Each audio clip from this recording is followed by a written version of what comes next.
안녕하세요. 경매사령관 박영철입니다. 저는 정왕동에서 마포갈매기를 운영하고 있고 부동산에 관련된 일들을 좀 하고 있어요. 궁금하신 거 있으면 저한테 물어보시면 제가 성실하게 상담해드리고요. 시간이 없는 관계로 좀 빨리빨리 진행할게요. 이번 시간에는 용도 변경 시 주의사항들을 좀 말씀드릴게요. 그리고 바뀐 법령들에 대해서 좀 몇 가지 코멘트를 좀 해드릴게요. 자, 예를 들어서 경매 물건이 나왔습니다. 우리가 이 2층을 낙찰을 받았어요. 음식점으로 좀 쓰고 있습니다. 음식점으로 쓰고 있는데 요것을 이제 예를 들어서 학원으로 바꾸고 싶어요. 학원으로 바꾸면 돈이 더 될 것 같아요. 임대료도 잘 나오고. 그렇죠? 그러면 이제 학원으로 바꾸는 방법은 전 시간에 설명해 드렸죠. 자, 전 시간에 설명드린 걸 간략하게 요약해 볼게요. 이렇게 건물이 있습니다. 이런 건물이 있어요. 예를 들어 4층짜리 건물이 있다고 해요.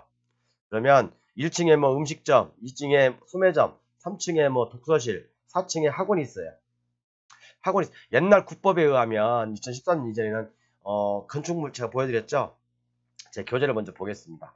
제 교재 보면 학원은 2종 근린생활시설이 있어요. 2종 근린생활시설. 그러니까 근린생활시설군 중에 여기 나와 있죠. 근린생활시설군은 1종하고 2종으로 나누는데 학원은 2종 근린생활시설군의 2종 근린생활시설에 들어가 있거든요. 그리고 학원이라고 나와 있습니다. 학원은 건축법 용도상 어떻게 규정되어 있냐? 제가 읽어볼게요. 학원에서 같은 건물에 해당 용도로 쓰이는 바닥 면적 합계가 500제곱미터 미만인 것. 이 말이 뭔 말인지 아까 저번 시간에 설명해드렸죠. 자, 학원은 뭐라고 했죠? 같은 건축물에 그죠? 해당 용도로 쓰이는 자 4층이라고 해요. 이거 갖다가 아까 4층이 학원이라고 했죠. 해당 용도로 쓰이는 그러니까 같은 건축물이잖아요.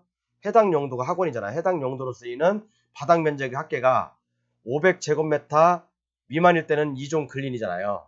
2종 근린. 2종 근린 생활시설은 학원이지만 그렇기 때문에 이 3층에 학원을 다시 하고 싶을 때는 왜? 같은 건물로 쓰이는 바닥 면적 합계가 500제곱미터를 넘어버리기 때문에 여기까지 합치면 그러니까 3층은 학원이 2종 근린인 학원이 허가가 안 났어요. 그럼 어떻게 해야 되겠어요? 저 위에 있는 교육연구실로 바꿔야 되겠죠. 그렇죠. 교육연구시설로 바꿔서 학원을 허가 내야 되는 거예요. 자, 이렇게 되면 건물주 입장에서도 용도 변경 비용도 좀 들어갈 거고 이종이면 좋은데 그죠? 바로 들어갈 수 있는데 그런 좀 단점도 있을 수 있죠. 근데 지금은 소유자별 합산으로 바뀌었다고 했죠. 소유자별 합산. 여기서 499제곱미터 그러니까 500제곱미터 4층이 500제곱미터라고 한다면 A라는 소유, 그다음에 3층은 B라는 소유, 2층도 C라는 소유, 1층은 A라는 소유라고 했을 때 뭐 지금은 이종 근린은 4층밖에 허가 안 났지만 이종 근린이 3층도 되고 이종 근린인 학원이 2층도 되고 이종 근린인 학원이 1층도 된다는 얘기죠. 자, 그래서 옛날에는 같은 건축물의 합산으로 했지만 지금은 소유자별 합산으로 바뀌었기 때문에 용도 변경이 얼마든지 가능하다라고 말씀드렸고요. 근데 이런 용도 변경을 하는 데 있어서 항상 현행법에 맞아야 돼. 현행법에. 자, 그럼 우리가 이런 건물 하나 낙찰 받아서 굳이 음식점으로 임대할 게 아니라 제가 뭐 여기서 고시원 하든지 아니면 여기서 의원으로 임대 주든지 아니면 뭐 여기서 이제 뭐 독서실 하든지 그죠? 여러 가지 용도가 있잖아요. 건축물의 용도가 거기 내에서 한번 테두리 내에서 연구를 해보면 좋은 결과가 있을 것 같아요. 그리고 이번 시간에 이제 핵심은 이 정도면 이제 제가 용도 변경에 대해서 다 설명해드렸다고 생각하는데 좀 어려우신가요? 어려우면 제 이제 기본 전에 강의를 한번 계속 보시고요. 자, 이번 시간에는 용도 변경 시 주의사항들을 제가 말씀드린다고 했잖아요. 용도 변경 시 주의사항을 제가 말씀드려 볼게요. 자, 제 교재 나왔습니다. 제 교재 364페이지에. 자, 용도 변경 시에 우리가 주의사항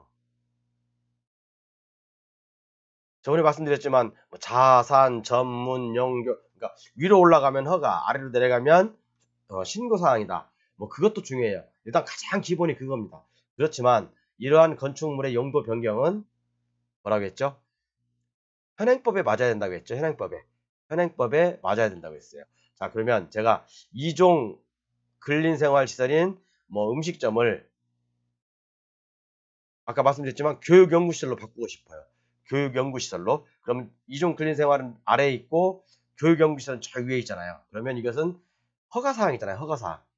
허가사항이니까 약간 까다로울 수가 있죠. 그렇다고 하지만 허가가 된다 하더라도 여러 가지 현행 법규, 예를 들어서 뭐 교육연구시설 아니면 교육법, 아니면 그 다중이용시설에 관한 법률, 그런 것들이 다 만족해야지, 현행법에 만족해야지, 아니면 또 주차장법, 뭐 건축법, 뭐 용도지역에 관련 어떤 그런 법률들 현행법에 맞아야지 용도 변경이 가능합니다. 그래서 이번 시간에 한번 주의사항을 제가 정리해 놓은 게 있어요. 한 6, 7가지로 한번 볼게요.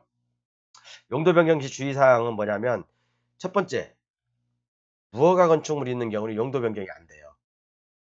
자, 무허가 건물인데 용도 변경을 해줄 리가 없겠죠. 당연히요. 그죠? 이것은 뭐 기본이겠죠. 그 다음에 유방 건축물이 있는 경우에도 용도 변경이 안 됩니다.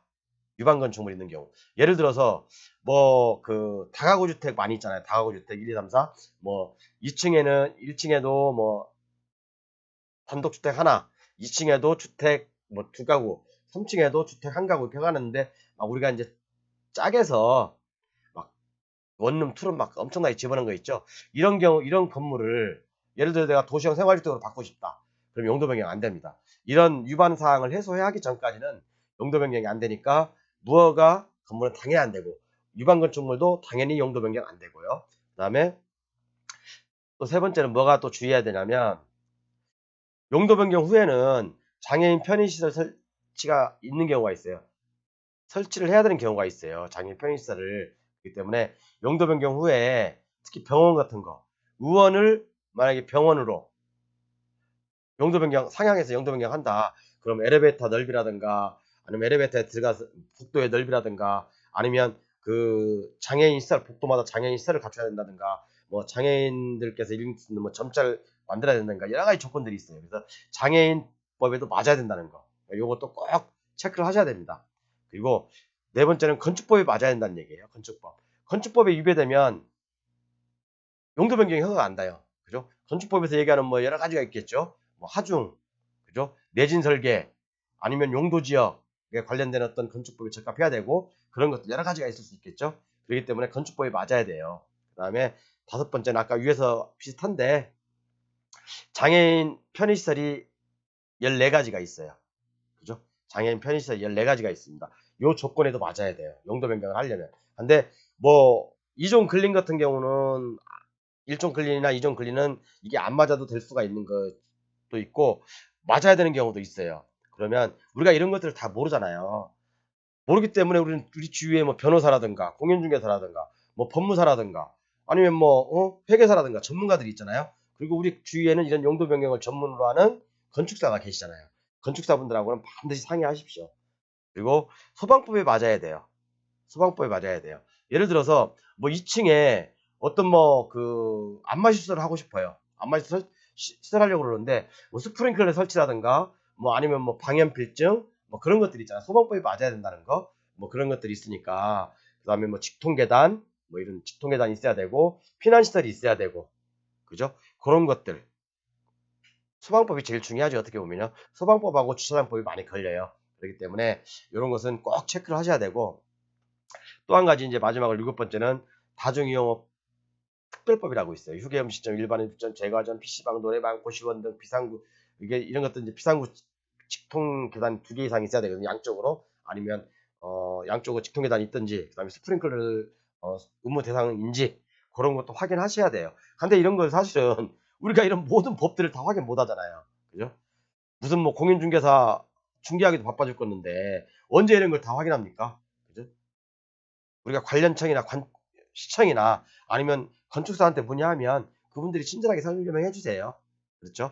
우리가 이런, 그러니까 어떤 물건을 낙찰을 받았어요. 낙찰을 받았는데 이런 것들이 필요하겠구나 라는 기략적인 것만 알고 또 이런 것들을 주의해야 되는구나 라고 꼭 기억하셨다가 몇 가지만 체크해 보십시오. 그리고 자세한 것은 건축사하고 상담하신 다음에 모든 일들을 진행하시기 바랍니다. 그리고 또 하나, 담당 공무원하고 필의 미팅을 가지셔서, 그죠?